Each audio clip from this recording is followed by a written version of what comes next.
And we're live. Hi, I'm Heinbach, and it's good to have you back. You guys let me know if everything looks and sounds okay. And I'm oh, already. Yeah, I'm not used to using like a pop killer here. But I've got a different mic than usual because I've set up things differently, as you can see, because I've got a little cassette recorder here. And today we're gonna listen to my new tape, which is out on Seil Records today. And as every time I do a release on Seil Records, I have a listening party. So yeah, this is that one. So I'm gonna check the comments if everything sounds okay to you. They're not updating, so I'll check on my phone. Yeah, come on, let me know. Can you hear me? I can see myself. Good. Okay. Wonderful. Yeah. So, let me I already checked if this cassette works. And, but, so, yeah. So, this is the album. It's called Voice Magnetic. I recorded it all over 2022, and I'm going to go a bit into the story of this during this broadcast. But now I'm just gonna start listening.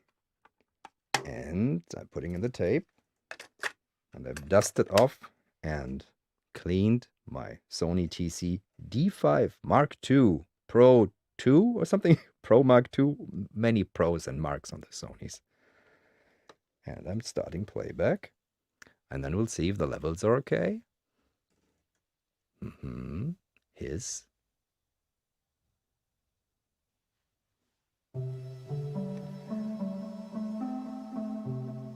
And we are off. Yeah. Oh, I haven't listened to it on this cassette player except for the first few seconds. It sounds rather nice.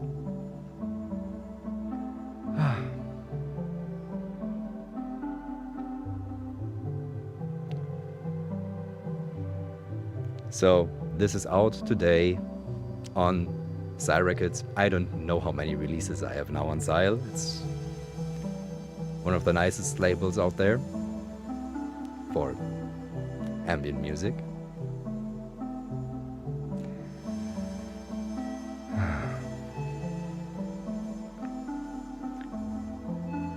If the level of music and voice for you is okay, let me know, and then I can talk a bit about the individual tracks. And you will notice many of these are very short. Jogging House. Jogging House is Seil Records, and he is in the chat. So there's more. If you want to know more about the label stuff, I think you can ask him in the chat also. And yeah, perfect. If levels sound good, thanks, Chris. Oh, I forgot the second main thing. I need to cheers you guys. So here's I'm drinking red wine today, and I treated myself to a Chateauneuf du Pape from 2017.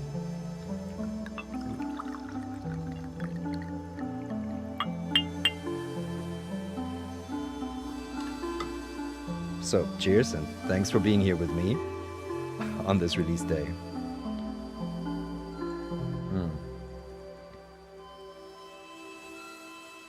And that was already the first track, and that was recorded all entirely mixed and everything onto the OP1 field. One of the first pieces I made with that. And same as this piece, actually. All recorded on the OP1 field. And here I'm actually sitting in Turkey, in Izmir to be exact. I'm sitting close to water, which gets people a bit of anxiety when I show the footage of me sitting by the water with an instrument. But you can hear the waves and the seagulls of Izmir coming in. And it is one of my most favorite pieces simply because it's so... I love letting the outside into my music, especially while I'm playing. So I had the mic open while I was playing. That means I can't really mess up the takes because they didn't change the messiness of editing on the OP1 field compared to the old one. They just made the sound so much more expansive. But that was in October, and in Berlin it was freezing cold, and I was there in 24 degrees, sunny weather, absolutely fantastic experience at a festival. My friend Mehmet Can invited me to play there. It was good to escape the Berlin gray gloom to sit by the seaside.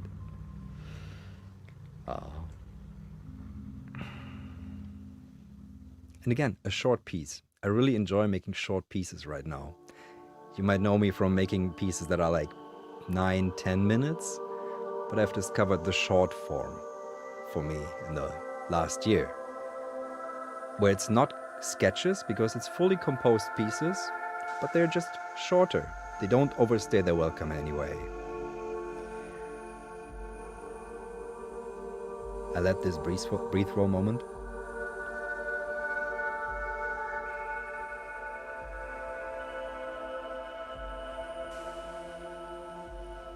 This is the title track of Voice Magnetic, and this is in the first draft of the album. It was all recorded with one instrument, the Seil Lombarde. Oh my god, is it the Stuber? It's the oval filter, one of those oval stereo filters, and it was supposed to be all that. And I had the album done, I recorded it in a week and sent it to Boris, and he said, oh, that's nice, because these albums that are made in one concept, usually, they are a thing that I did on Seil Records, with gestures, for example, and they work. But I wasn't satisfied. I thought, there needs to be more. So I changed up the track listing, kicked out most of the tracks except for 3 or 4 pieces that are from that original sessions, and made everything new. But this was my absolute favorite track of the session that started out this record. Oh yes, Oliver Kant, Boards of Canada skits. I really love those. So I'm not there yet so much. Maybe there's one piece on this album where I kind of like this 45-second part that just doesn't go anywhere, but that's beautiful in itself. I'm not quite there yet. I haven't gotten to that level of like cool, maybe, but it's I just love shorter forms right now. It's a thing. I don't know why.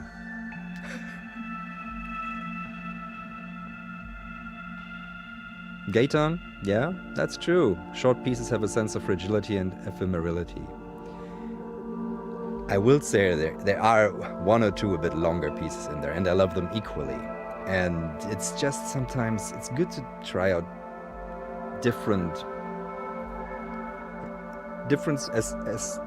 beats are interesting, different lengths are also interesting.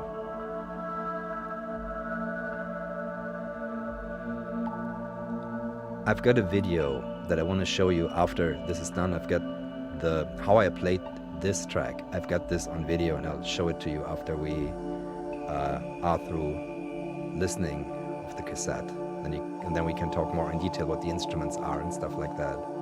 But mostly you can hear is my voice, that filter, and a little tape loop, I think. Yeah, I think it's a tape. Yeah, it was tape. This one is definitely tape. That's my mother's grand piano. That is my mother's grand piano. No, not grand piano, it's a small piano, upright piano. But I've used that so much because every time I'm in the Black Forest, I record tape loops with it and use them on records. It's my way of paying homage to where I'm from.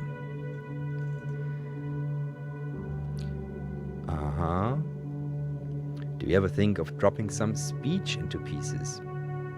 I've done that in the past, but I've stopped because the speech has to be very, very powerful, and then, or like very found, and then I might use it. But it's so hard to find words that have meanings that I can hook onto, latch onto. I mean, I just saw someone saying that they saw Godspeed You Back Emperor, like when here, Godspeed You Back Emperor, one of the bands that I absolutely love, and on their record, I don't know which one, what's the name of the record right now, but they had "They Don't Play Anymore at the Beach," this Coney Island kind of talk, and I loved that. I ate that up, but I haven't found so many things that I feel work well with my music.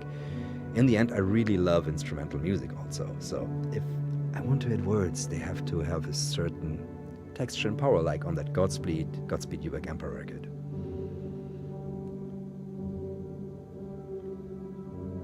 Thank you, that's very nice.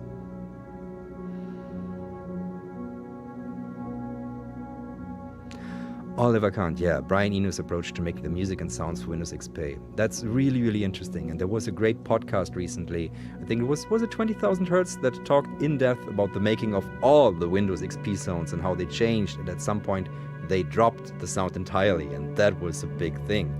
And really, I think it was 20,000 Hertz great podcast about music and sound. And there they talk about that in more.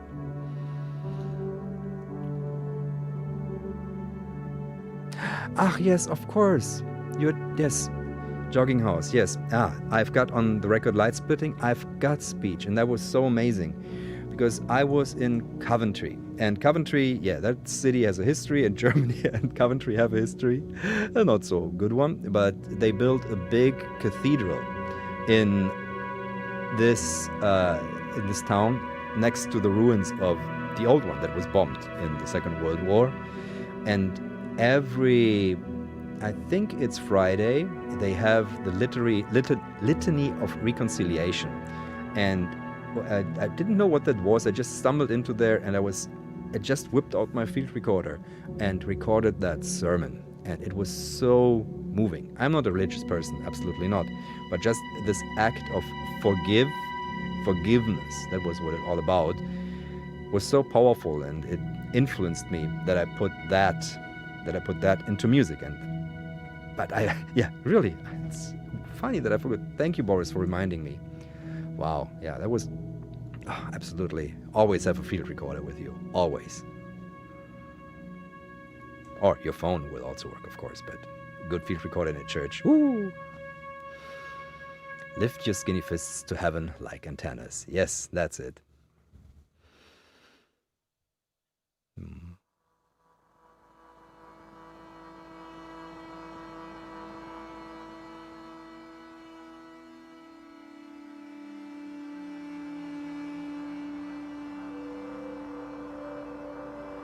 Oh wow, that's definitely difficult to write. Yeah, I need to check them out. I saw them live ages ago, 5 years ago, 4 years ago, when they had all those wonderful projections going on. Really enjoyed that.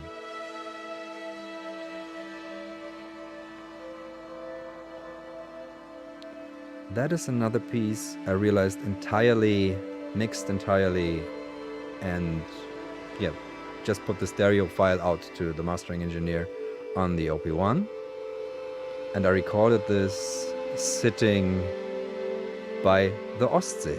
Like, what's that even? Eastsee? Do you even say that? What's like, the shores, Germany. To the east, not to the north, not North Sea, but yeah. Ostsee. Right now the English word escapes me. Maybe that's also a thing why these pieces are short, because when you record outside and it's cold, you kind of can't sit outside too long.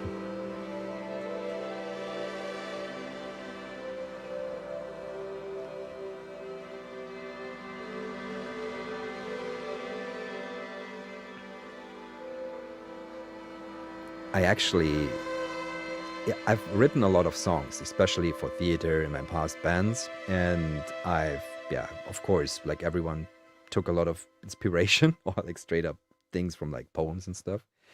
And yeah, but I still would need someone to tell them, and I feel my voice is not good to be. I wouldn't like to hear my voice in a track of mine. Not really, like spoken word. I would feel a bit embarrassed, which is strange because I spent a lot of time talking to people, but in music, maybe I'm not there yet. I don't feel I can pull that off.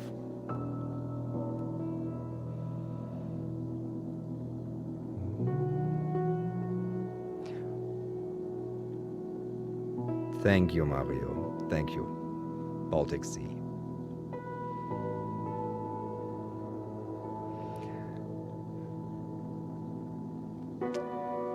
Yeah. Well, one thing I forgot to mention, the digital is free or pay what you want.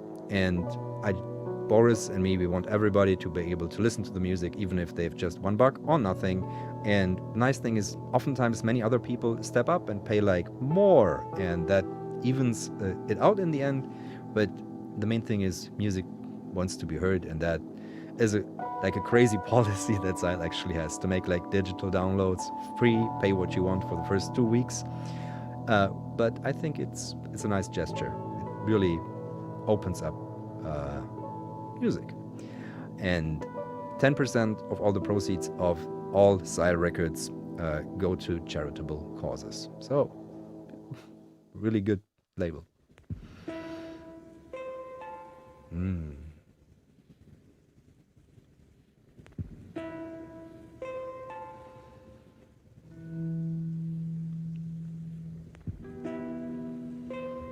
Luminous to me. Yes, I think, Timothy, I think the luminous aspect comes from, it sounds a bit more open than many other releases that I've made that are a bit like more lo-fi, where the ranges are more limited. There is more space in the mixing and more space in everything. So in this piece you can hear there's also a lot of like microphones going on. You can hear the tape glistening. You can hear more ambience in the recordings. And I think that's one thing that I worked on. So the outside seeps in. And in this track, if you can listen at some point, there is a little like siren going on. Yeah, because this was recorded right here in my studio, and it's in Neukölln, and you're gonna hear sirens here. But I think that's one thing that I allowed myself more mics open, more things coming in.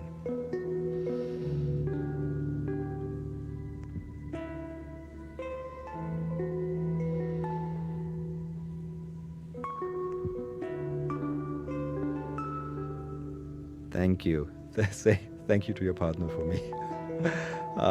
Yeah. One thing I do now, because I'm playing this game Trine with my kids, and it's nice because one of us can be each person, and I had to pick the knight because they wanted to be the sorcerer and the thief.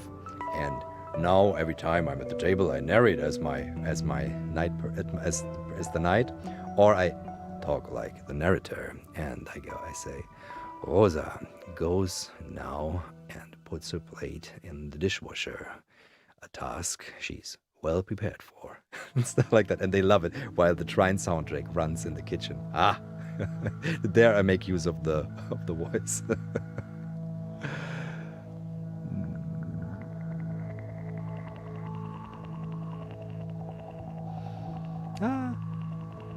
Need to catch up on all that.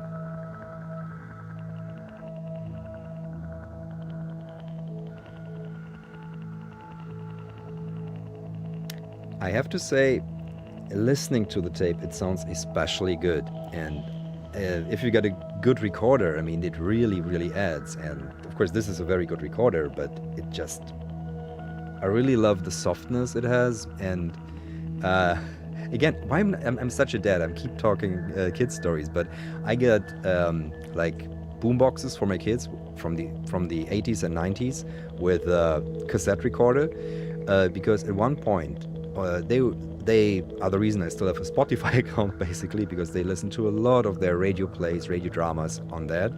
And at some point, like, their favorite ones wasn't there anymore. I said, where are they? And I said, yeah, you don't own anything anymore. But I got an idea. So I got them these recorders and told them how they can home tape it, basically. And so now they are recording all their favorite shows for posterity. So at the point when the licenses get revoked, or like, yeah, Spotify is not there anymore, they have those recordings. And I have to say, the sound from tape is more calming than the direct sound, because it's just like on those not so great recorders, it just takes a lot of the highs away, of the sharpness. That's good. And also like does a little bit of wobble, which is nice. This one doesn't wobble so much, but still, I like the texture, especially for this kind of music. It really works well.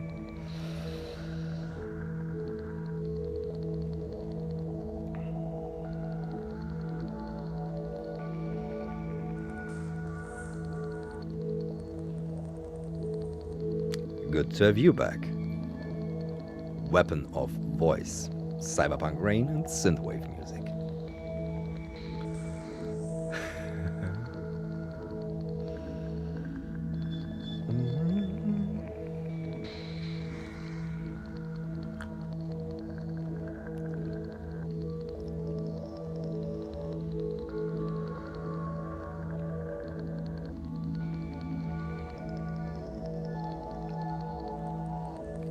What is Ongaku and Nazca? I've got no idea what that is.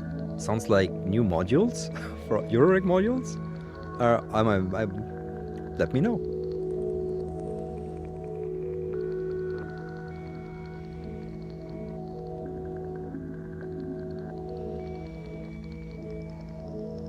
Benjamin, how do you know when you've gone too far with processing that a sound has lost its original context too much? I think there's a point in processing when the sounds lose all their context, because you can turn anything into anything now, with DSP especially. So it's good to have like an idea where something came from, shine that through, else why did you choose that sound anyway? I mean, there's artistry in making something out of anything, but if you lose the context, or you have to write what this was made for, it makes for a nice aha effect, but it's nicer to have that in there. And one thing that could be fine, or it could be fun, is like contrasting the unprocessed with the processed. I think that's a technique I'm often doing, especially in like tape processing, where you've got the original speed layer, and then you've got the half speed layer. That works really well. So then there's a contrast, and you can see the process of transformation. And if that's lost, the transformation process is lost, totally fine. But if you want to show the process, I think that's always something just I'm very invested in, as you all know, because the process is sometimes, it's so interesting.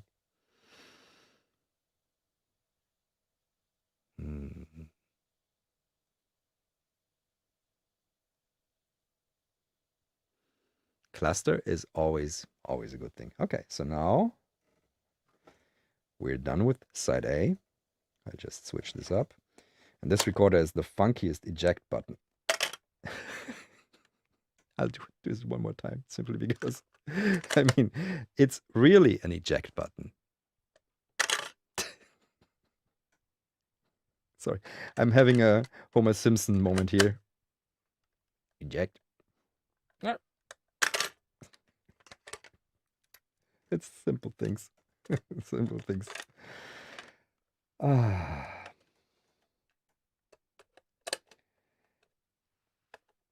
this position, it's really awkward to put the tape in, because, yeah, broadcast machine, meant to be operated properly. Rewind to start. Here we go. And play. Side B. Wow, what are these sounds? Oh. Can you hear those too? Little screechings of the tape. The mechanism itself is a thing of beauty on tape machines.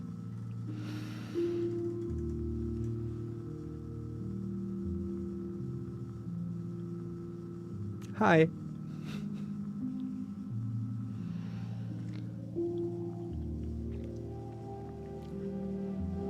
This is such a good eject button.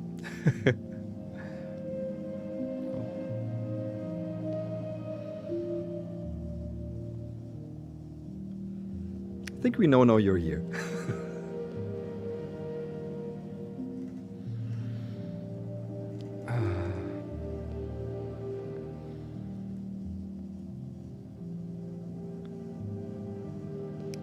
Okay, now we're getting double taped here. So there's tape noise from the tape machine, but then here's a very fluffy tape loop running also, I think. So that's, you can hear a little bit of the mechanism too. Do this. Interesting.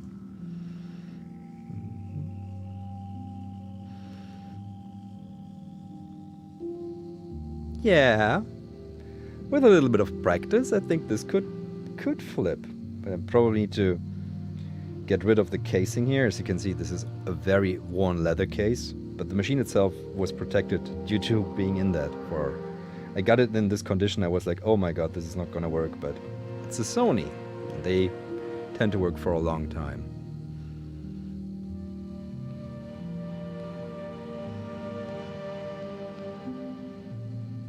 Thank you very much, Sophia.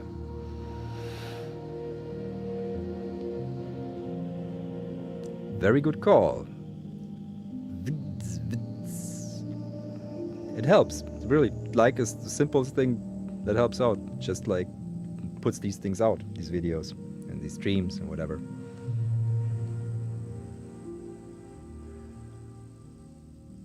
I use landfill totems, Spitfire, everything. You're playing another?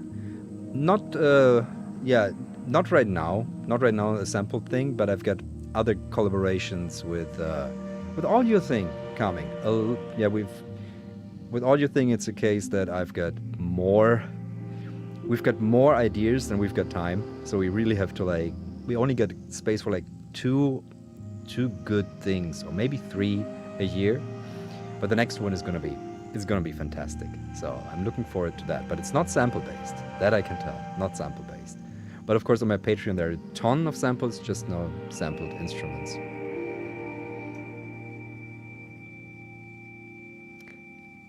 It smells, it's pretty close to the kitchen, so oftentimes it smells just of whatever's cooking in the kitchen. And if I've got the test equipment on, it smells very much like an old electronics shop. Very, very much so.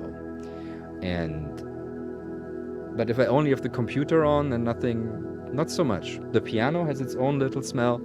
Oh, but I've got this Harmona, which is a fan organ. And I've been rehearsing a lot because I've got 2 shows, one show in Berlin on Friday, and every time I play that, it starts smelling like everything this instrument from 1960 has been through. So that's quite a different smell, like old smoke, mold, old things. It's a very different smell, and it dissipates after some time, but the first hit of that is always like, oh, okay, that's someone's history right there.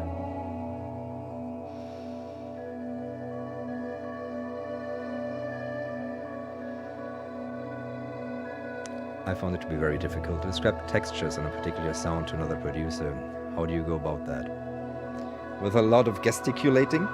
It's like, yeah, and it's like that feeling when you touch a salt rock, that, okay, yeah. Or it's that when you scratch glass or something like that. So you try to find a metaphor that works. And I tend to feel a lot of sounds like in my fingers when I hear them, or in the back of my neck. So I always try to go for these kind of sounds. So yeah, but metaphors basically work.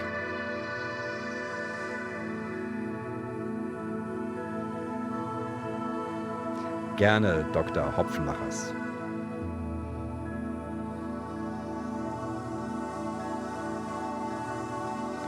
I already have I've got this like an app called Brambos.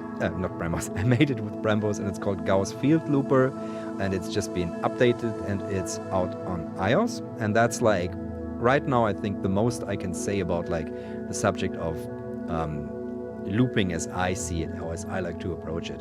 So I don't feel the need to make another plugin in that vein. I'm concentrating on other things, but Gauss Field Looper, only available for iOS, sadly, but yeah, That's what my take on looping is.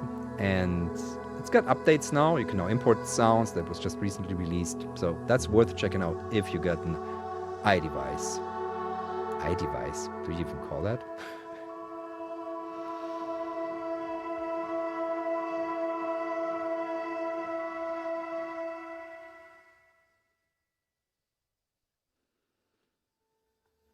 Yeah, the show at the Barbican that has been sold out for I think 2 months now already, and I'm really looking forward to that. And but I'm not planning any other shows in the UK on that gig. But I might be returning to London in autumn or winter. So I'll let everybody know as soon as possible to see when that's happening. And maybe the thing is, I've got no booking agency, and I got a lot of shows, but never one continuous. And I'm just simply overwhelmed with the task of like booking continuous shows, because that's a job in itself. So I would like to tour more, and it's just the consecutive follow-ups to each of the single gigs I do that's hard. And I can't even update my website to put on all the gigs.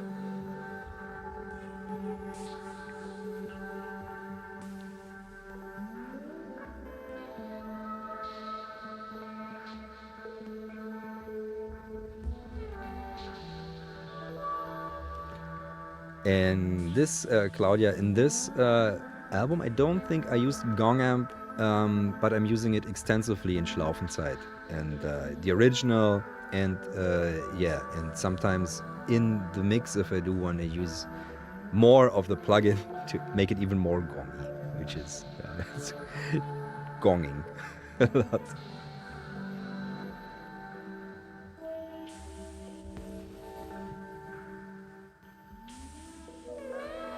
Have you considered playing around with a VHS, a music production setting? Not really. I did that like ages ago, like in the 90s. So I recorded onto that, but was never a fan compared to tape so much, like real tape. And I think Lokman the Computer did a lot of things, and I think David Hilowitz just made a with David was it, right? We made like a video on VHS, and yeah, it's not something that I'm so interested in.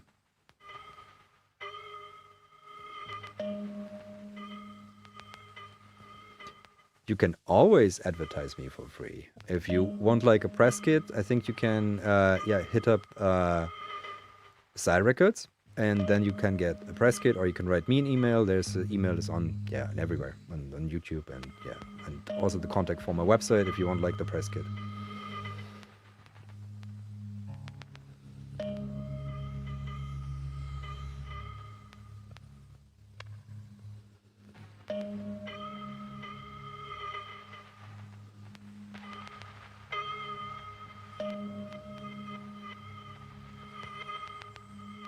Yes, I have, but not extensively, but I have.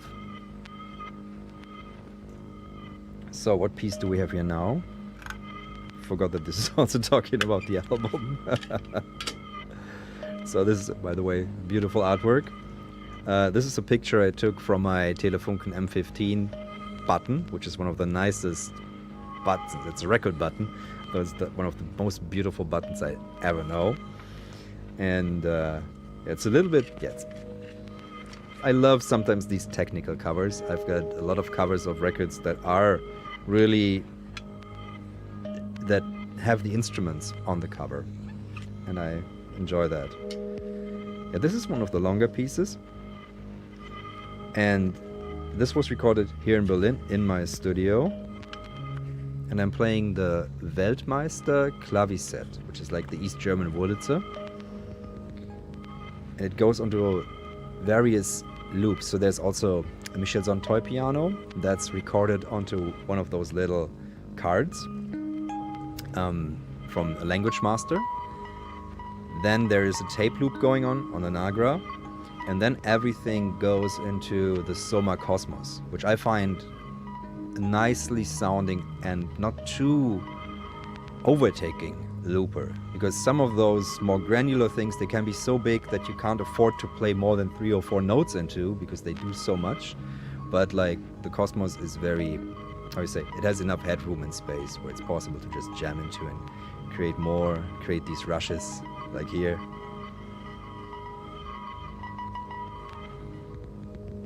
But again, you can hear the microphones open, you can hear the space.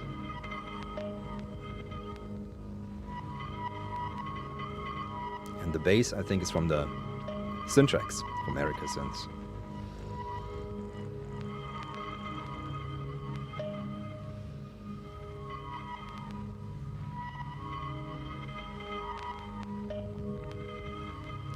I mean, I'm working on many things like that. So I did wires, I did gong amp, and I did noises, and I did the landfill totems. I did many things. I made many conversions in digital. So I'm already like trying to get these tools like that are impossible to find, like this wire recorder, impossible, into the hands of musicians. So that's something where I think it's very much possible. The only thing that's not translated is like the haptic process of working with all these big machines where you have to lean down, up, blah, blah, blah, worry when it breaks, get shocked. That you can't translate. But there's many of the sounds, I think, that you can do. It's totally possible. Just not the process. Unless you make like big button MIDI controllers or something. But still, I think that's sonically, with dials especially, you can do a lot. And then there's also the sample library I did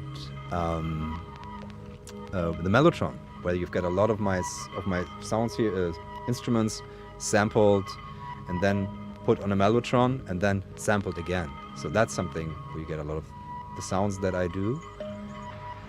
In many ways, there's a lot of things possible now in digital if you want to have similar sounds.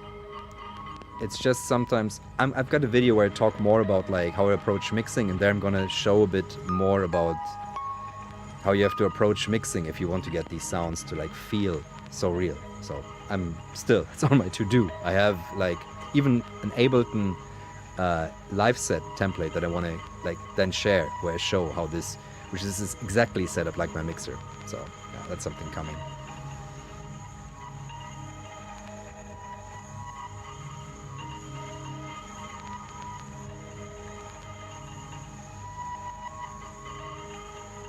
I did meet Rob Hordijk in Rotterdam, 2016 or 17. Yeah. Would you consider yourself more of a Benjalin or a Wrangler? A Benjalin, I would say. I mean, a Wrangler is a part of the Benjalin anyway. So I see myself more as a Benjalin because that's more of already an instrument. And yeah, I've been playing a lot with Benjalin actually. Yeah.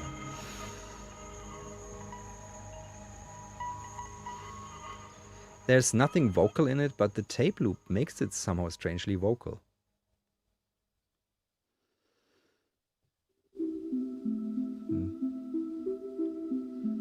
Hi Felix, nice to see you here.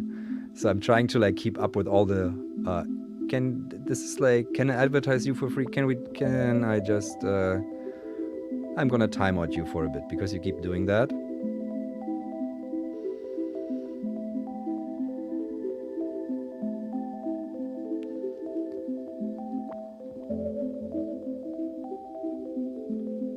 Ah, thank you.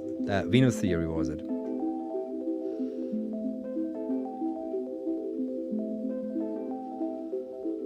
Oh my god, there's so many comments that I've been like scrolling up. Oh my god, sorry that I'm just like scrolling down. Okay. I'm just trying to go through as much as I can.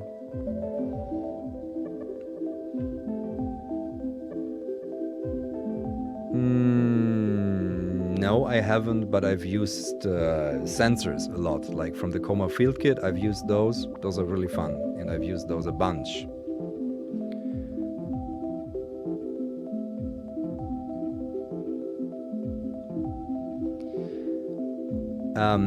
This release, like all the releases on Seil Records, are Bandcamp first, though we have Spotify singles, because you gotta do those singles things to pitch to playlists. But it's 2 weeks exclusive to Bandcamp, and then it goes on to all the other streaming services. This is just a very... I'm playing the tenori on here in this piece. You can hear it blipping away, and such a lovely little instrument, especially when you run it through tape, which takes away a bit of the digitalness that it has, which can sometimes be a little bit repetitive, or like machine gun, because all the sounds like repeat exactly the same. So yeah, this is the tenori on bleeping here.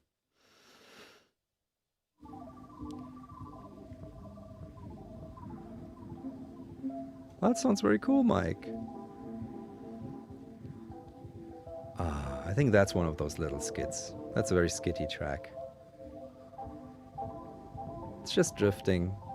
Doesn't need to go anywhere. Sometimes it's good to make pieces like that. That there's no where you don't have to like struggle to go somewhere. It's just like sounds traveling in stereo.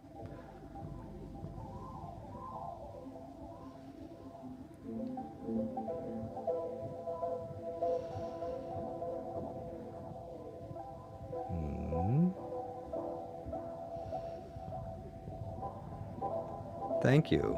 Thank you. So I've got a new sample pack coming on that I made with a friend. It's all about drums, and that's I'm as soon as possible. Like it's already done, and I'm gonna put it up on Bandcamp again, and I think it's gonna be very, very fun. Shout out to Scotland, Dark Cognitive.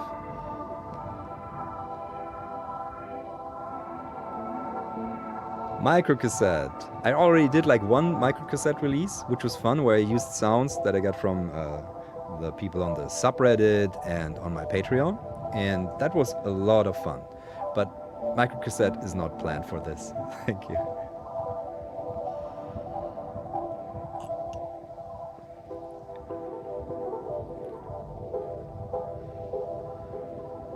Oh, so I'm finally caught up.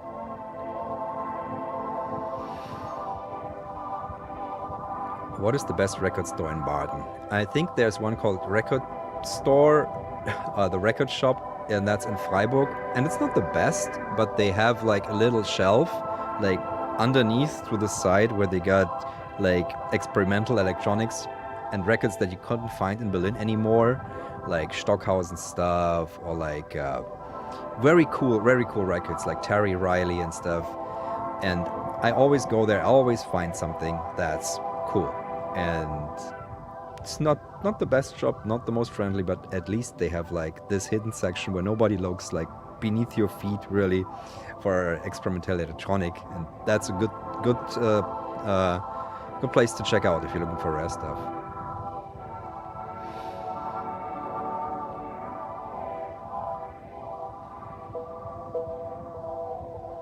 Tape emulation devices. Is there one you have played with or particularly enjoy?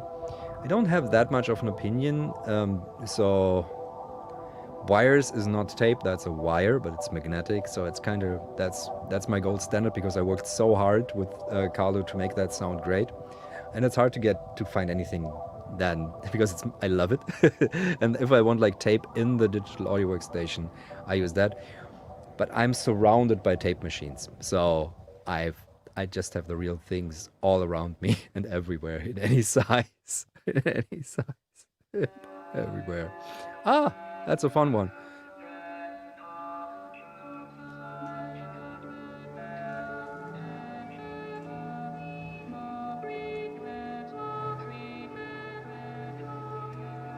That's already the end.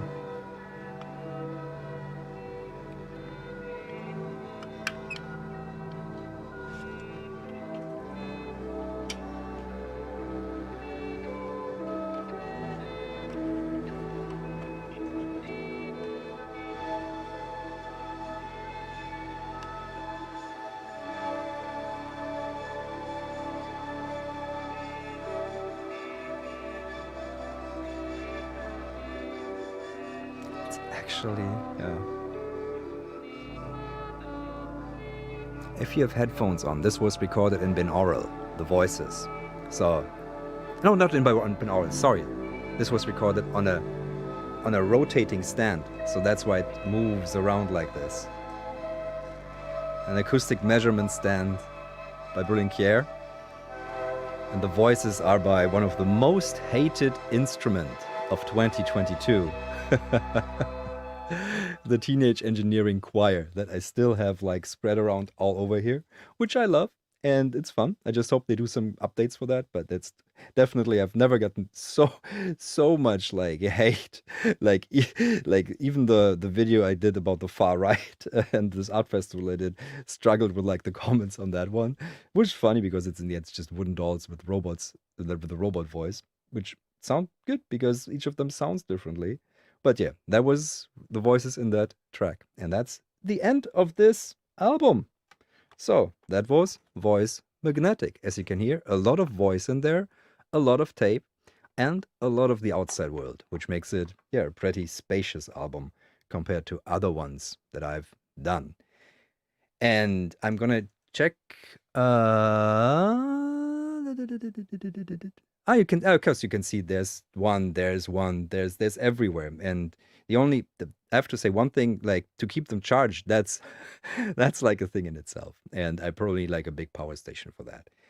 But right now, I want to show you like the title track, basically how it was played. I think I can do that if I share here, add to stream, and then we can watch and listen how I made. And there will be like a big video of all the one takes that I did. I'm gonna release that probably like Thursday, so you can see how I played the record, because I think 8 of the tracks on this album are one takes. And a one take means that I set up the instruments, I compose the piece, I rehearse it so that I can play it, and then I record it.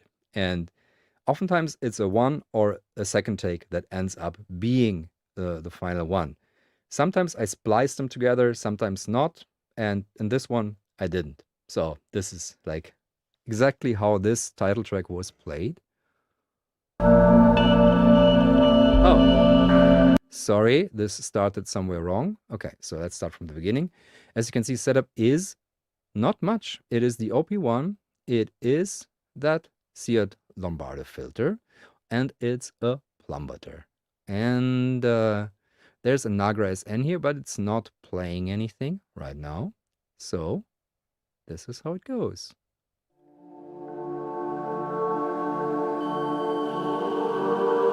Oh, sadly, this plays back in mono.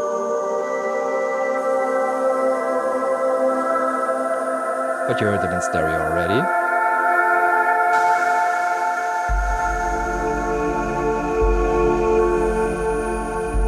Yes, the Nagra looks like a face with hair.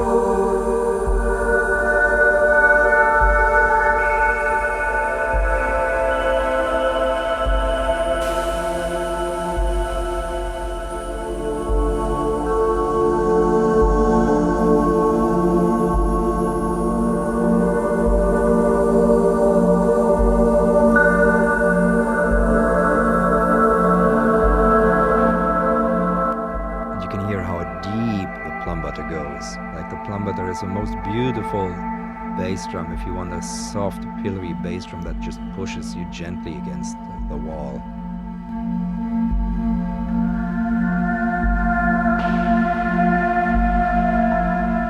Old school Heinbach, indeed, Sean.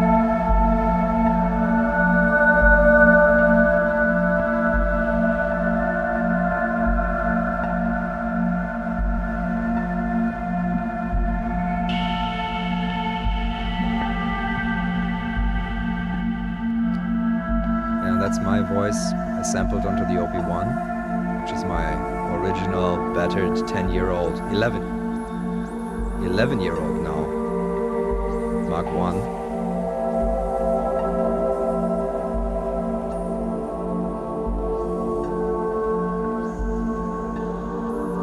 Yeah, Robin Peters, I've really been doing these one takes ever since I also started filming. And no, not filming, ever since I started like trying to get good at playing my instruments live. One takes with the camera force you to just be in the moment and play like you're alive.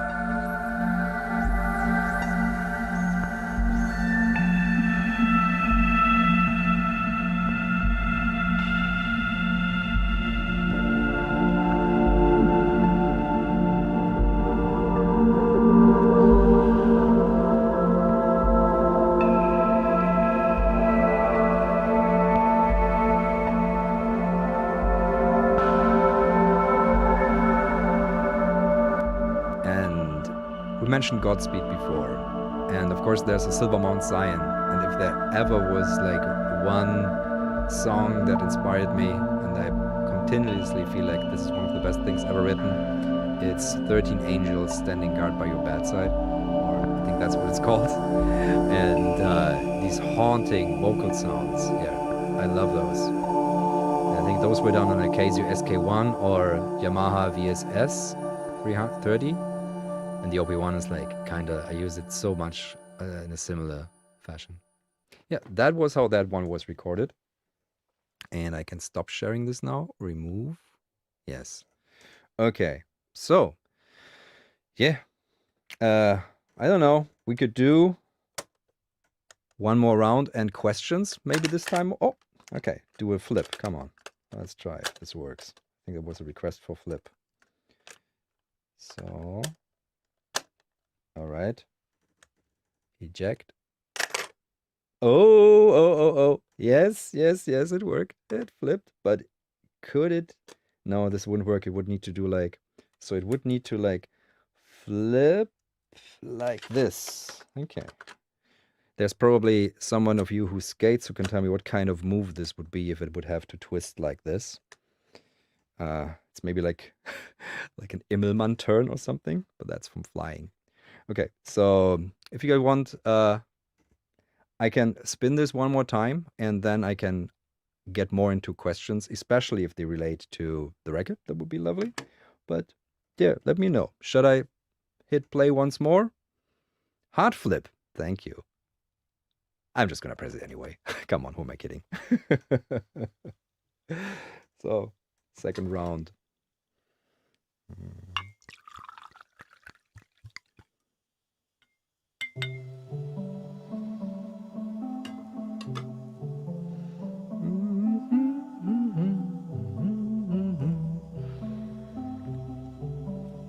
Ah, very good.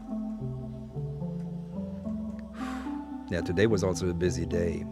I've been working so much on getting the studio downstairs. Like, I already made a tour video, but that was a bit premature because I realized while I started recording, I'm working on Schlaufenzeit, the record, and then I realized I need to, like, if I want to do it old school, I have to do it also as prepared as old. I have to be as prepared. I have to approach this like an engineer and have all the right equipment, have all the right cables, have everything set up. So else I'm in noise hell. And at some point I was taking like 16 decibels of noise off in Isotope RX, which is, if you've ever used Isotope RX, that's an insane amount of noise to take away. So I restructured everything, and then I thought, I can also make more nice lights and make it more beautiful. And I did that up until like 1 last night. And today I had a photo shoot there because I've got also a record with Our Cosmos. That record is also done now. And we had a photo session and we chose to make it downstairs. And with just a few lights that the photographer brought, it just looked wonderful. It was so good. Suddenly now what was a cellar, like pretty Berlin cellarish, now it's like a place where I almost like, I want to put in like 2 chairs and a little table, make music, hang out, and yeah, it's turning out really lovely. But that was my nights and my mornings and then the photo session. So it's good to be here and just hang out and listen to music with you guys.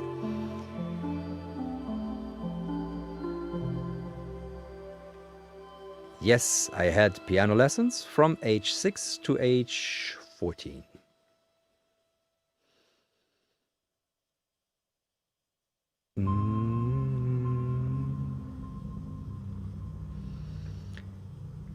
Yes, there's an absolute story, definitely, to the albums that I do. And that's one of the hardest things, like the sequencing of tracks. And I usually put the pieces that are the most inviting and I feel open, more like this, like really just, I put those in the beginning, and then I tend to take away, like, I tend to pull the rug under the listener a bit and drift into more psychedelic spaces. And I think it's always a story of like deep diving and coming up again. That's like well, it's not the story, that's more the arc, because I don't want to tell like a real, the story is up for the listener to decide. I just want to provide a soundtrack to something. But it's like, I hope the music draws you in, and then you immerse yourself in it, it pulls you under a bit, and then you come up again. So especially with this album, with that final track, with the wooden, with those la li lula, it's very much like I'm coming up for air. So that's something that I'm trying to do.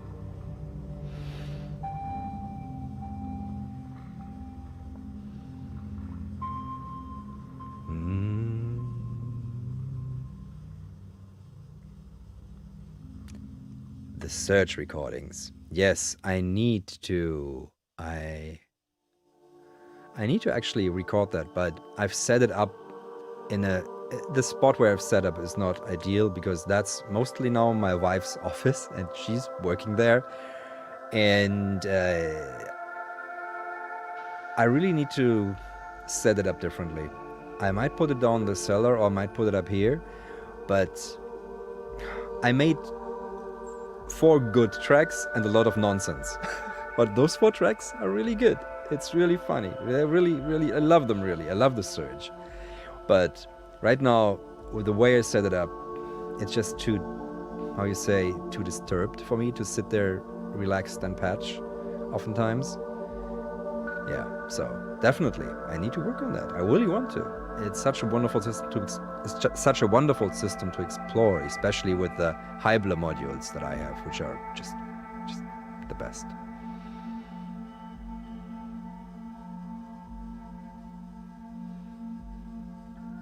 I didn't use Fluss on this because this record was mostly pre-Fluss, so it's not, the pieces are, like, Fluss wasn't out when the pieces on this record were made, so I didn't use it.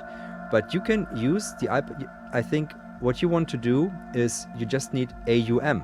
That's the best way to, because then there's the recorder version and then there's a live input version. You can use it as an effect. You can use it as effect in GarageBand even. But get AUM, that's a wonderful modular mixer, and then you've got all the input and processing options that you want. Because the main problem with enabling microphone input is feedback. People are gonna get so many feedbacks because they don't know how to adjust the volume, they don't know how to set, that need then to wear headphones and stuff. And that leads to bad App Store reviews, and that leads to the app tanking. I mean, with similar concerns with Gauss, we learned that lesson, and there. So we decided to make the input version of Fluss an effect, and that works fine. Use it in GarageBand, use it in AUM, use it in whatever DAW. You can just use it as an effect as you like.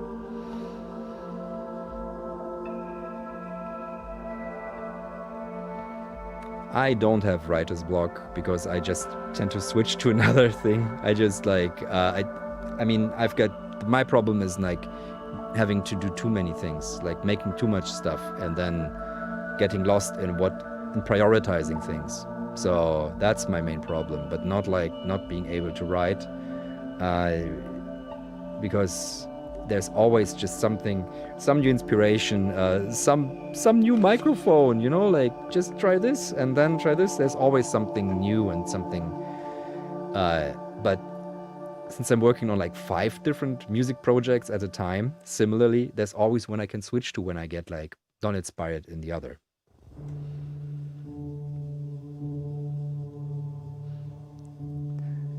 That was not to be meant like that, Ascadia. It's not thalassophobia, the fear of the depths. I'm not like... I find those very calming. I mean, I had my first, and I think only, out-of-body experience when I was like 8 and fell in the water.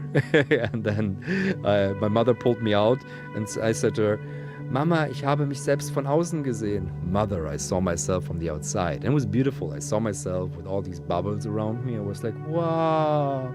And like coming up again was a bit of a disappointment.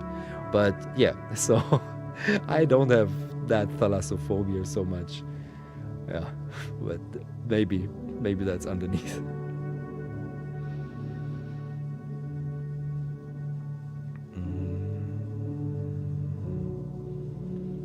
My favorite reverb is the Great British Spring Reverb, and that's a big pipe. I've got a video on that. It's called like Stereo Technique, and there I use it a lot, and that's my favorite reverb. I use it on this record on some of the tracks, like the ones that are not one takes, not recorded on location.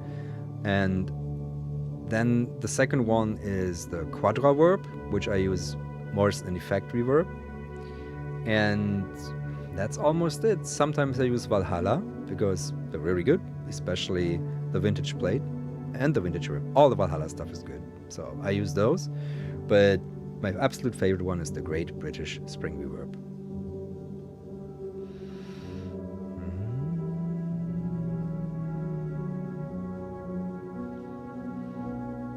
What is the sound that excited you recently? Oh, many. I was just downstairs during the photo session. I had basically, because Bajak and me, and it would be easier if there was already some music going on to have like during the photo session, and that there was just like us playing together again in that space. There were so many sounds that excited us, and it was mostly going into the E-Wave resonator, like with the Rot and Schwarz UBM. It's just exciting. But oftentimes it's more exciting than the sound right now is the people playing the sounds and the communication that happens.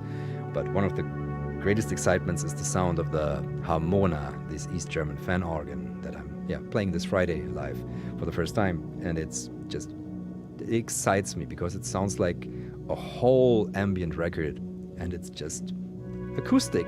I mean, it has a fan, but the sound is entirely acoustic. And I've never also done an acoustic show as Heinbach, as far as I can remember.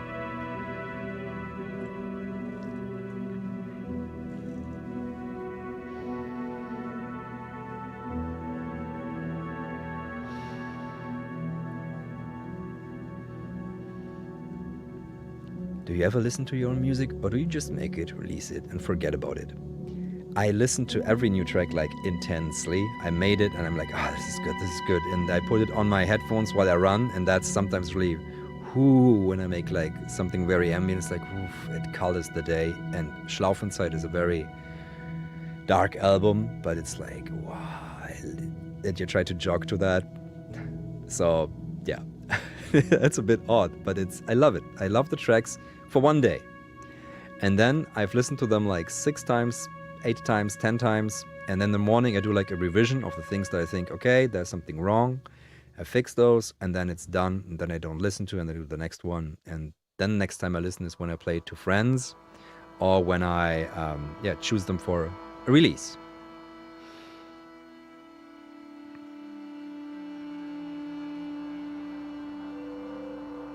Is it expensive now, Gaetan? I bought mine for like $900, $800, $900. So, well, it was a year ago or something. It was a great condition. No, absolutely wonderful, with XLR even.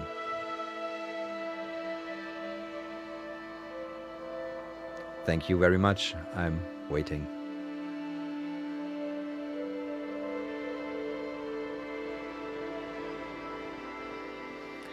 I find you have a very cinematic quality to this album, maybe because of the field recording. Do you sometimes think of adding more film videos to your releases?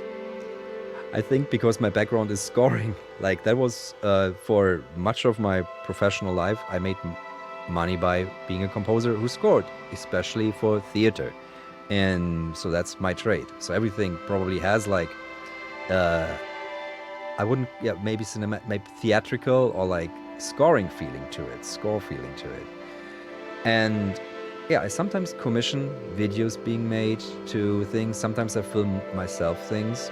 And but oftentimes one of the nicest things is like when my music gets synced, gets picked up for films, and then directors add their own sound and own twist to it. So that's the best visual to me.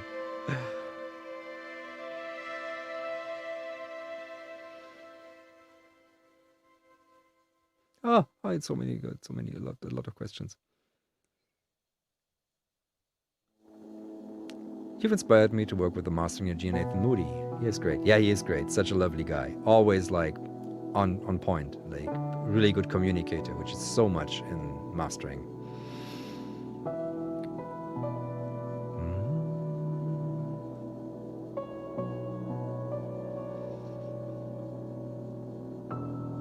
I've been reading a lot of Stockhausen recently. Do you think these early theories in electronic music are actually becoming more accessible and playable with the tools we have now?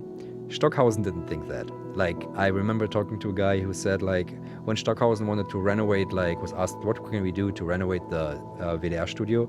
He said he wanted more UBMs, more filter banks, more like that, basically more of the old school stuff, because that was what he was used to.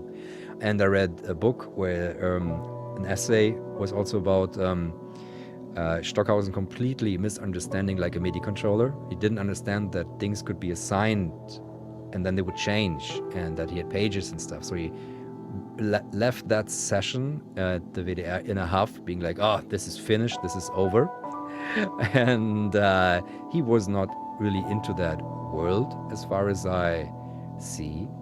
But of course, many of the like cutting up, splicing, editing, all these things, they're something we can do so much quicker, where they needed big rooms actually. Like a lot of the things, they started on tape that ran at 76.5 centimeters per second.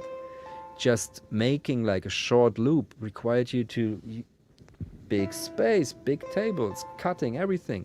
It's a lot of work. So that's something we can do, just clickety-clack, clickety-clack, clickety-clack. But of course, the process of the tape editing and the way it was processed, run into like these acoustic rooms and all those things, those add a different quality and texture. And to get that, that's a difficult thing. And it's something with like dials, the filter, you can approach like the textures more. It works, especially if you run like 3 into each other and you get a bit of that.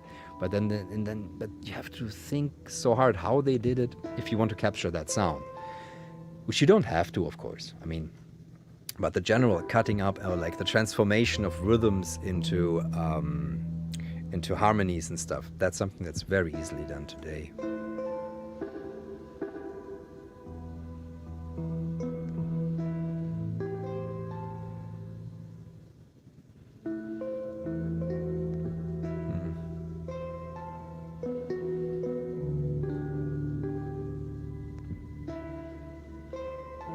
A lot of work, but it gives you time to think. The mods, Ether, something I learned at Willem II Studio. Absolutely. It gives you time to think, and it's fun. Tape splicing is fun, and it leaves you like... I talked with an old school theater tonmeister. She started out in the 60s, and she said, it was a lot of work, but you weren't tired after that. So it was like the splicing and everything. And then, okay, so if the director asked for an edit, then said, okay, half an hour later, the edit comes, because it takes some time. Everybody goes for a break. And today is like edit, and you have like 30 seconds to do the edit while you're sitting there in Ableton Live. And I'm like, bam, bam, bam, bam, bam. It's way faster. Not necessarily better, because like time to think can make the thing in itself better. Well, access to too many edits and stuff, especially like in the theater context, often leads just to more nonsense. So many times, like I had basically the piece done, and then went to rehearsal and was good, but then, yeah, can we change this? Can we change this? Can we change this? 95% of the time, it was just, let's go back to the way we had it in the beginning, because that has a structure. And structure is so easy to jam off for an actor or to play off, rather than having to invent their own structure on the spot. So yeah, sometimes better to not have so many edits.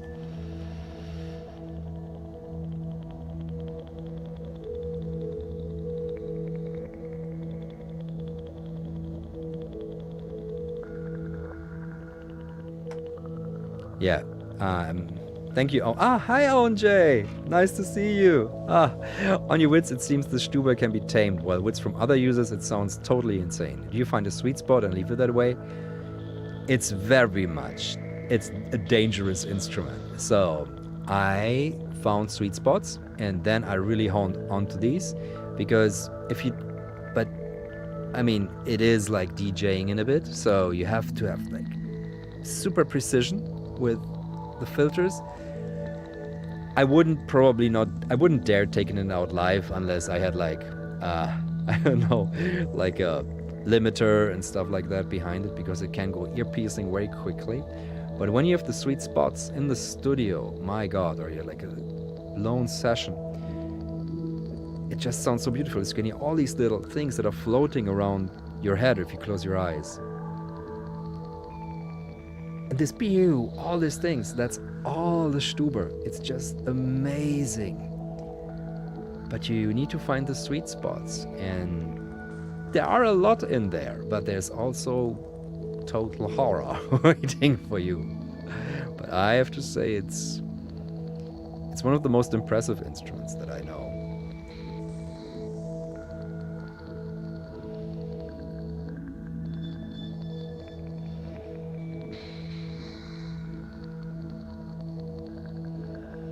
Ever tried Algorave, music composed with programming languages, Fox.orca? No, I haven't. Not something I've ever explored, and I don't think I will, because there's only so much time and instruments to learn. I've listened to the music, but I haven't made anything.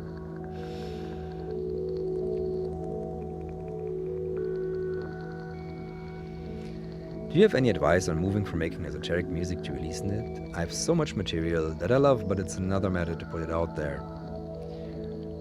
Compile playlists of the best tracks that you have, find people that will listen to them with you, and then have them pick up the best tracks, and then refine your list until you have like something where you really think, oh, this will work, I'm really proud of that. And then either put it out yourself or shop around labels and stuff like that, but narrow it down by listening to your own music with other people. I think that's a good exposure. That always helps. Like Felix, who was in the chat before, I don't know if Felix, if you're still there, but Felix, he curated 2 releases of mine, and it was wonderful, like playing back tracks, thinking about what could work, and that was invaluable input. How much of this album involves the use of lower tape speeds? I would say a good 60%, 65%. Hello to Yorkshire. Thank you, John. Feel. Well worth reading Walter Murch's book In the Blink of an Eye on the different workflows with the transition from analog to digital mediums. Many inspirations and concepts to reflect on. Thank you. I'll check that out. So, time for one more flip. I think this is going to be the last flip of the night. So, hit stop. And let's see how far we go this time. Oh, you get it. Almost. Yes, we're getting there. This is lovely. And I mean, how old is this mechanism? That's like, I mean, this is from the mid-90s. So, wonderful. Something like that still works. And how battered this machine is. Okay, side 2, go to the beginning. And that's one thing. We really timed the record so side A wouldn't have like a big hole, like not a minute or two, a minute or something like of emptiness. So yeah, so you would start almost at the beginning of if you finish that record.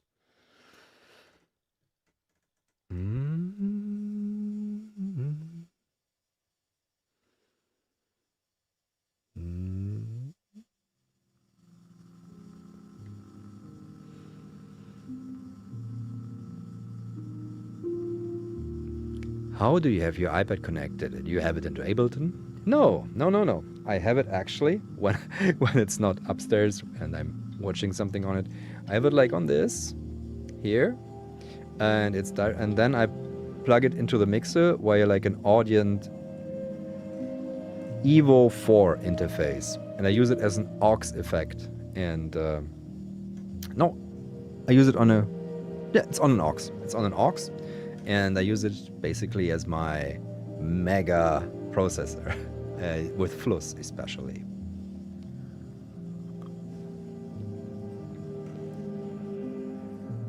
Ha! Did you hear that? I got rid of a lot of the nying, nying, nying, nying, nying. I don't know how much you can hear that, but I heard it very well.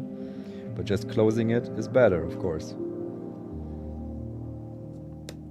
Nice.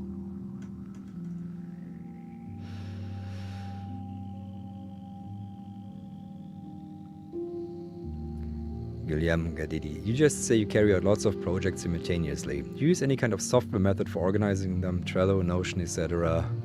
No, I don't use anything. I just have like a Google Calendar with things and deadlines, and then I try to remember everything. I try to remember a lot of things, like, because as soon as I write it down, it's gonna be gone, and if I forget to look, I forget things, of course, that happens.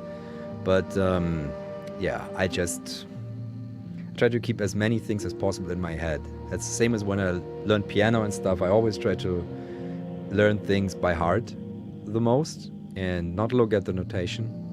I don't know why. It's not an advice I would give to anybody. I just like to keep things in my head. It's a good exercise, and it's probably not smart. You shouldn't do it. It's just how I do it.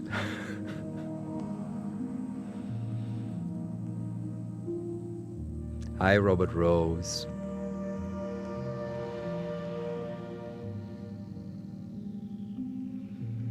I know you like analog gear and are not necessarily into the latest technology, but I think your music would work really well in Dolby Atmos. Ever thought of going beyond stereo? Yes, I even went to the Dolby Studios during lockdown when there was nobody there. They showed me their system. It was very impressive, but I went in there with the idea that I could like do it in headphones and then have the mix check there. It doesn't work, and you need a full Dolby Atmos setup. And yeah, I would love to work in multi-speaker arrays at some point. It's something that I'm interested in, but it's not something that I find an absolute necessity. I've cheated my way in many live shows where I had like an 8-speaker setup, like the one in Izmir, by having only left and right, but then using reverb and filtering to create like way more depths. But of course my sounds weren't bouncing around like that, which requires like either a lot of programming or some very, very clever patching and things like that.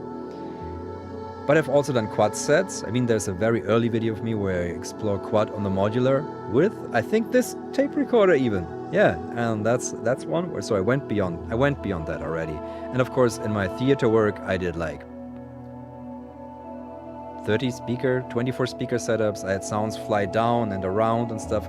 So I've already been there. I've already been in multi-channel setups a lot. Just plug in the Dante into my laptop and then have access to all those speakers. And I really love doing that. But it doesn't make sense for me to do it right now here. Yeah. So, but I've always forget things. So I have been into multi-channel setups on big stages a lot already, and I love it. It's a ton of fun.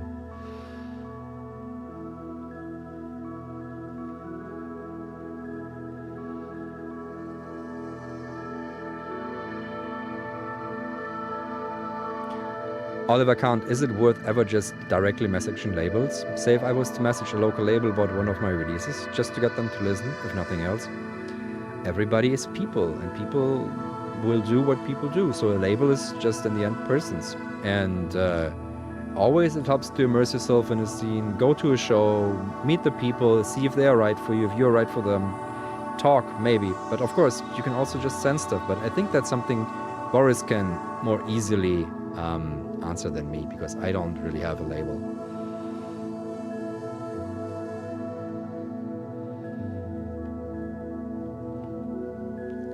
Thank you, Thomas. And the color is indeed nice. I'm not touching this while it's running, but it's this beautiful orange, and it really works with that button from the Telefunken M15 machine.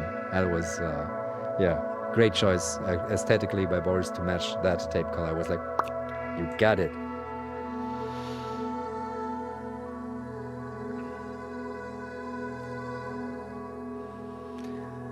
Undovir, have you come across resonant circuits, circuit bend machines? Has a channel here. You're sort of sound sorting, I think. I don't know. I might have. I would have to check that up.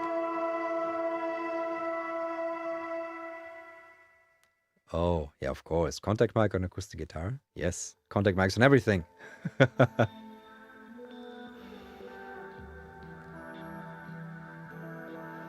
Oh my god. Ah, I'm so behind on your questions.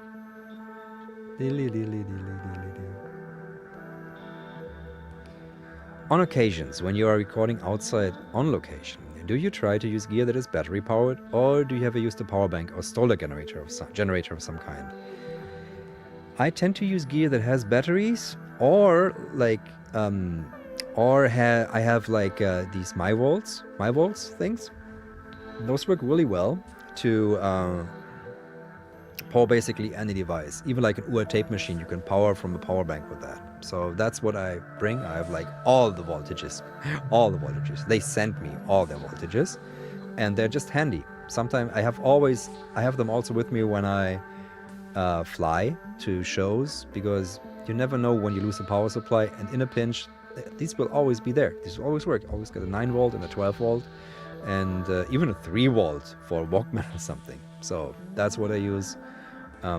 Either battery powered devices or a power bank with the my volts.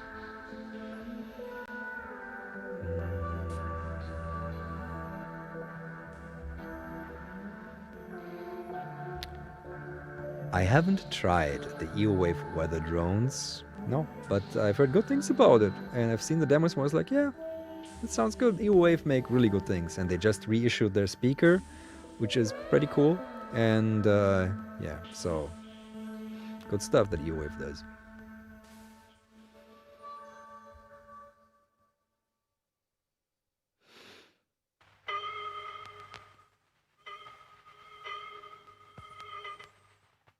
What do you think of GarageBand? Wonderful starter. I know many artists that have made great records just with GarageBand.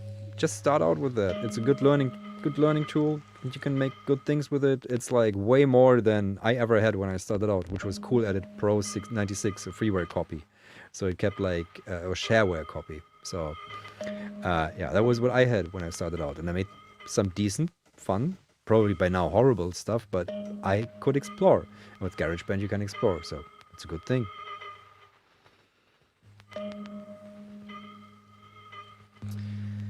Hi Hambach, I missed your last performance at the church. Are you planning on performing live anytime soon? I would love to see that. Yes, my next gig is this Friday, but it's a very small gallery gig, and I'll be playing Harmona, so it's very unusual, and I'm playing with an accordionist, and we're doing like an exhibition thing also, so it's more art and very small space, but it's at 8 on Friday, and I've got the link on my Instagram, I think. I'm gonna put up a link on the community posts here on YouTube. And yeah, I'm playing Cologne end of June, and I'm playing Porto, and I'm playing London, and then I think near Düsseldorf I'm playing in the summer, and I'm also playing near Stuttgart probably. So there's a lot of I need to put up a list. Another thing I'm bad at, my concert lists.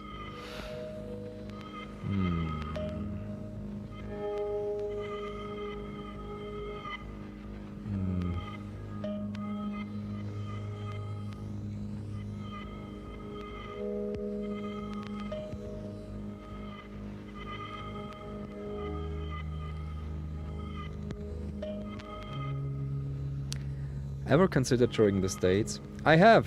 It's just the bar is very high, because you need like a sponsoring agency, which is a booking agency, and then you need like proof of excellence, and you need basically like 3,000 or probably now even more euros in lawyer fees, and then you can get a visa for 3 years. And I was just about to do something like that before the pandemic. I'm happy that I didn't, because it would have been wasted money. But I would love, but it's very complicated process. And right now I basically need a booking agency in the state that wants to collab with me on doing something like that, which would be utterly fantastic. So yeah, that's the thing. I need a booking agency to come and say, hey, come on, book, and then it works. And I think it would work out beautifully.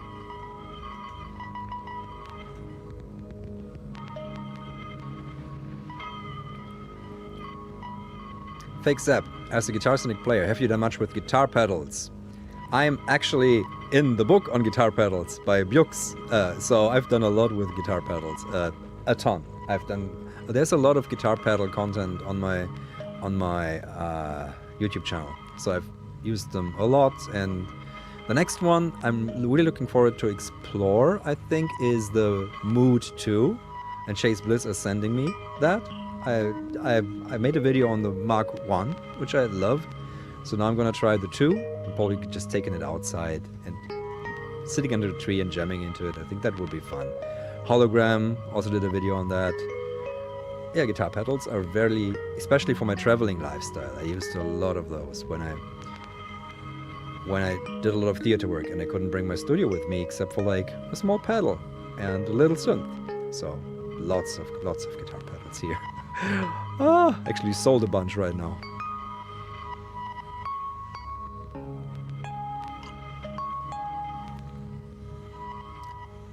Moon Man, that's very nice to hear. Thank you very much.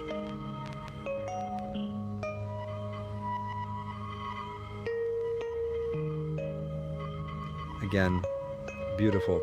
That's one of the most important videos I feel that I've made. So if from all I did ever on this platform that remains, I would be absolutely happy.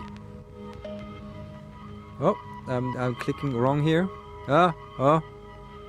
Any radio event scheduled? Ever did? Wanna play an old school FM? I'm actually, yeah, there's one. I'm at the end of summer in August. There's like a radio event, a local one in Berlin. You know, like in Brandenburg, I think. So yeah, again, I have to put up the notes, but that's definitely like end of August.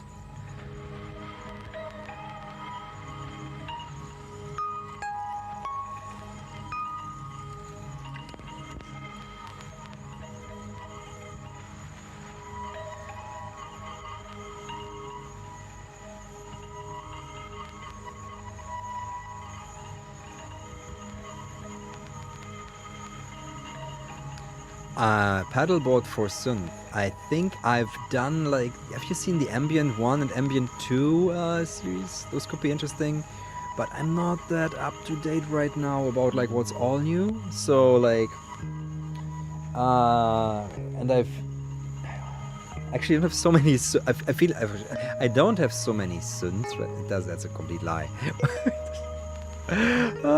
But yeah, I don't have. I use guitar pedals with the test equipment setup a lot, and I think one of my favorites is the Ama by Italian brand. AC Noises, absolutely. That's one of the best guitar pedals for synths, I would say. It's amazing.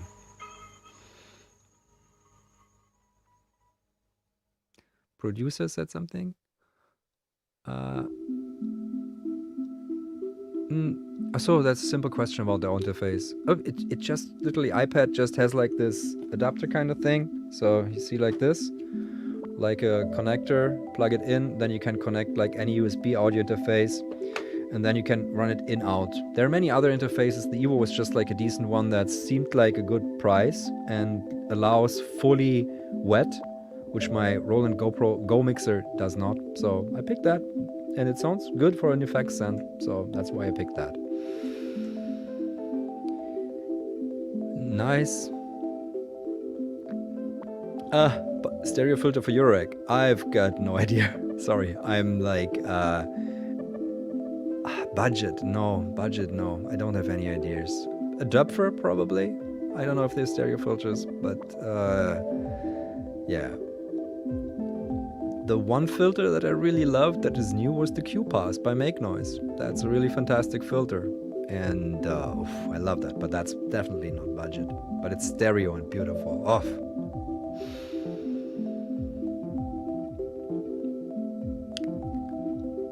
that's again the same question. It's moving. Okay.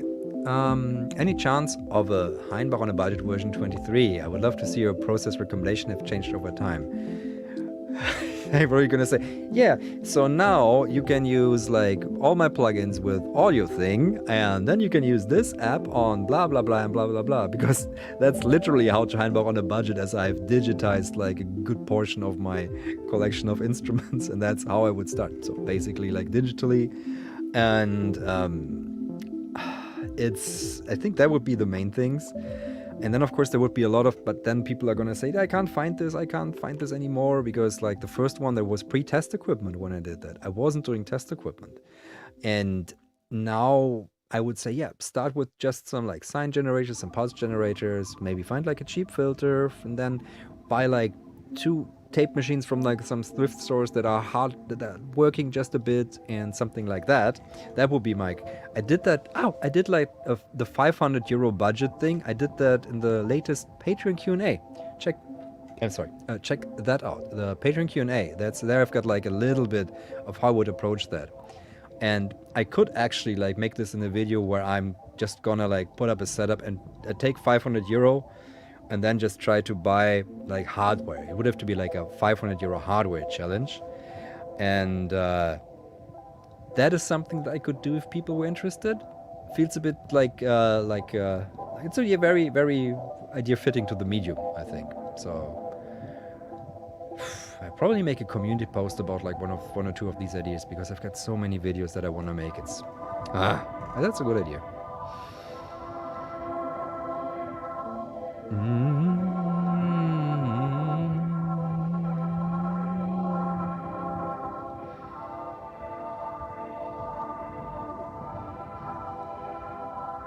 Yes, that would be absolutely amazing. If that's an institution, and an institution can act as like for an invite, that can work. So if you know someone there, or if you are there, then get in contact via my email, and then we can hash something out. I would love to play the States.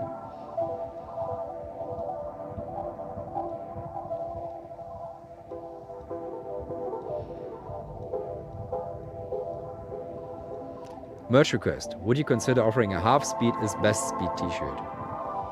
Good idea. I have a half speed hat that I don't think anyone ever bought, I think.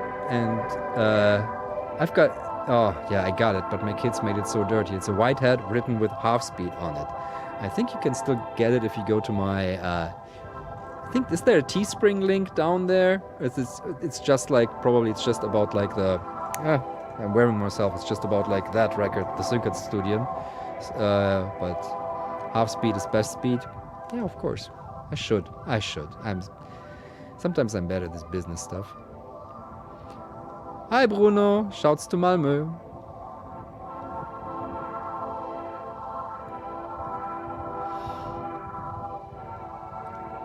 The lifted index. Nice to see you here. A colleague from the Rostov Seil Records. Thank you very much. The noise is plugged. Oh, thank you very much. It is sometimes like, I honestly say I have it like, it's when I open a template of in Ableton, I have it always in the beginning, and it's just like adding it in, same as the crackles from wires. It's just a little bit of spice. It's like adding a little bit of flavor. That works really well. A Heinbach for 100. Oh my god. Okay, that's gonna be. Then you're gonna see me haggling. Yeah, you're gonna get all my haggling techniques.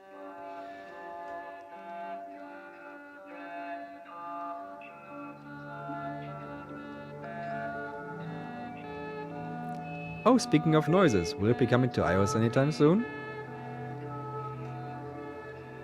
Yes.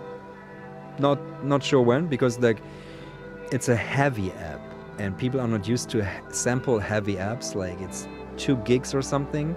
So just installing something like that, that's a big thing. But definitely it's something that will be coming. It's just way more difficult than all the things that don't have these huge libraries in them.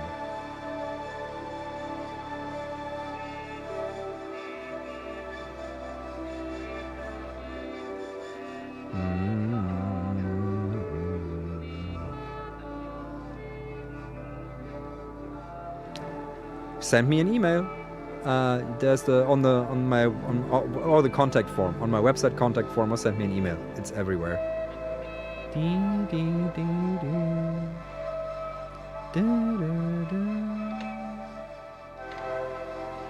Oh, we're approaching the end now.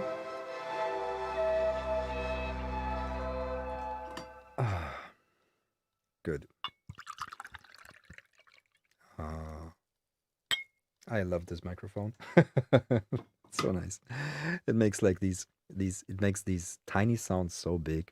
So yeah. But it's also a big microphone. That's why I'm not using it usually for voiceover. It's just easier for me to, because it's always plugged into the mixer. And this mic, which I usually use, is just plugged into my camera. And I needed to like find other ways so I can play the music at the same time to plug it all. That's streaming boring stuff. Okay, so I'm not gonna press rewind, but I'm gonna do a flip. So let's see how fast we can flip it now. Better to put down the glass when you flip your tape. Okay. And oh no, need to stop. Okay,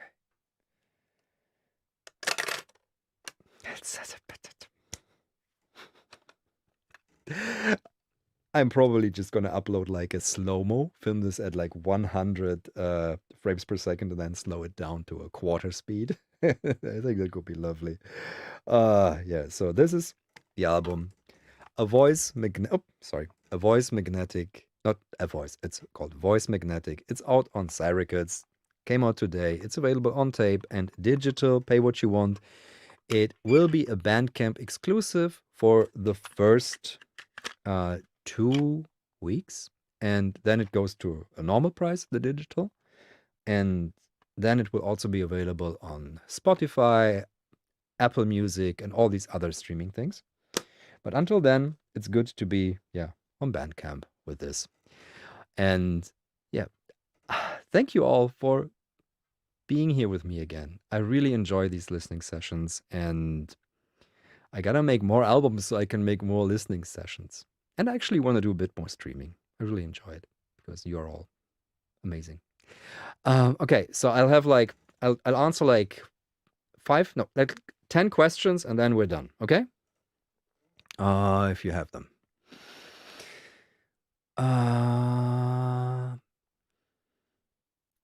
So, any chances for more reissues of your cassettes on Seil? You have to ask Boris. He's in the chat as Jogging House. Weinglass. This is like a Greek weinglass. It's like that's from my wife's old shop. So that's what they had at her cafe. Actually, it's like for this situation where I'm trying not to spill anything, it's better, and I put it like on away from the gear mostly. So if I had something like, there's this German musician called Weinglass who has like these big real wine glasses, and I was like, scary. Or there's 100 things I do, and he also has like wine glasses, always danger close to his equipment.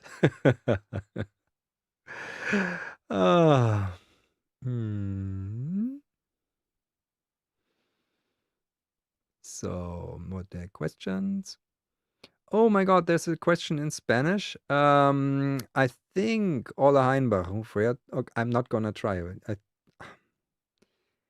I've got I can't translate this from here. So if you could write this in English, or someone can please translate this for me, then I can answer.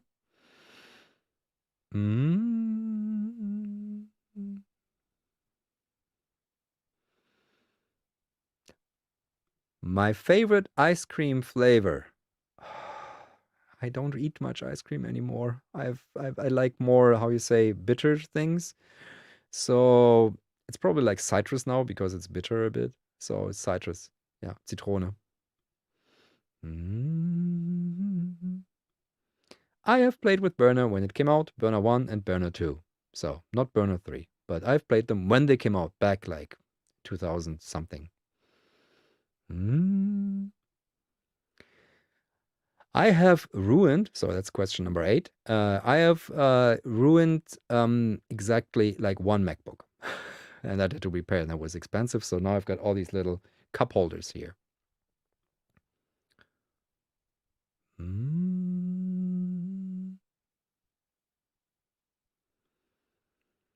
Cheers from Ukraine. Hi. What new discoveries or surprises have come from working on this album interacting with sound recently? I mean, the biggest surprise for me was especially that Teenage Engineering OP1 field, how good it sounds suddenly, because the old one like was very lo-fi. It was noisy, and the new one was just like, okay, I can make complete mixes in there, and it just sounds fantastic. And that was like sonically the big surprise of the time to have this much power in like one single thing, which is albeit expensive. But that was one of the biggest discoveries in that. But then I think for me, the one instrument that I'm playing here that's like a keyboard instrument, that's the claviset. And there are 2 tracks on it with a claviset. And these ghostly tones are absolutely something that I found wonderful. How well they mesh with all the looping and tape. And yeah, that was one of the stars of this album for me. Uh, have you ever tried the Udo Super 6? No. I like New Order a lot. I think I've got like 3 different remixes on vinyl of like Blue Monday, and I've got all the other records on vinyl. Chopin cookies. Hello from Bangkok, Hamburg. Your thought on the future of music. That you're trying to keep me here for a way, way longer time. My thought on the future of music. Oh, so on the one hand is like I think there's more room for more craziness because everything that's like mid is gonna get copied by AI. So anything that's like in the library kind of music thing, which is like bread and butter for many artists, that's gonna be gone. And so you only can compete on like appeal, so like pop appeal, like even more so, or like some incredible performance feat or on craziness and weirdness. So that's a general prediction.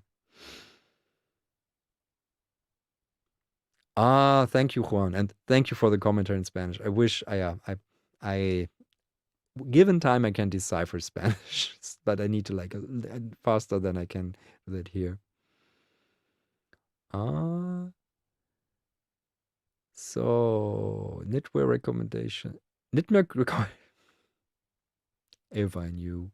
Oh my. Like I looked at my wardrobe and was like, is this stuff still looking good? And was like, yeah, it's gonna be fine. But I've got no idea. Sorry.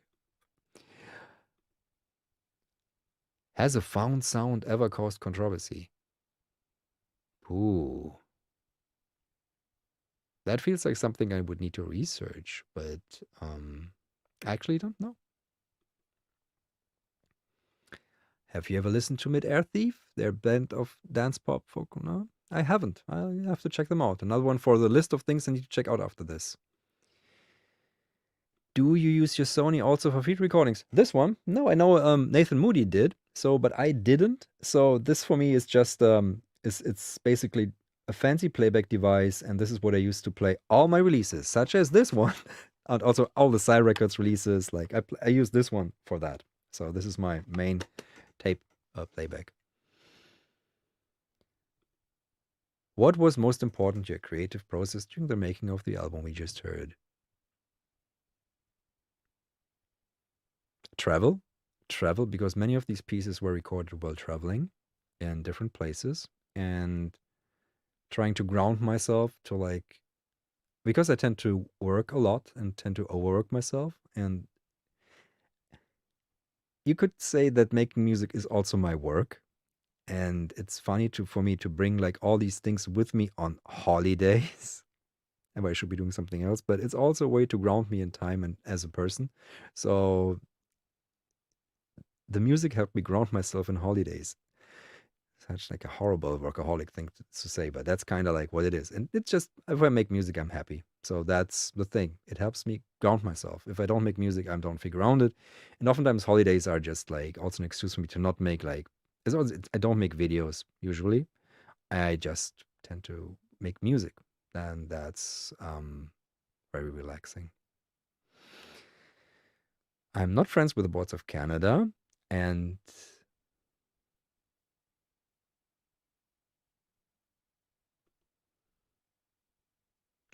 thank you, Marco. Thank you, Marco. And yeah, there will be new plugins. There's no video on the Brilliant Cat tape machines, and I think I now just have to. I just have to cut it now. Oh, of course, there's another record to check out, and that's definitely the new one. Where I have it? I think it's here. Jogging House, my buddy here. He's got a record, so check that out. The Danger. So that's his record, and you could put this in right after this, and yeah, you will have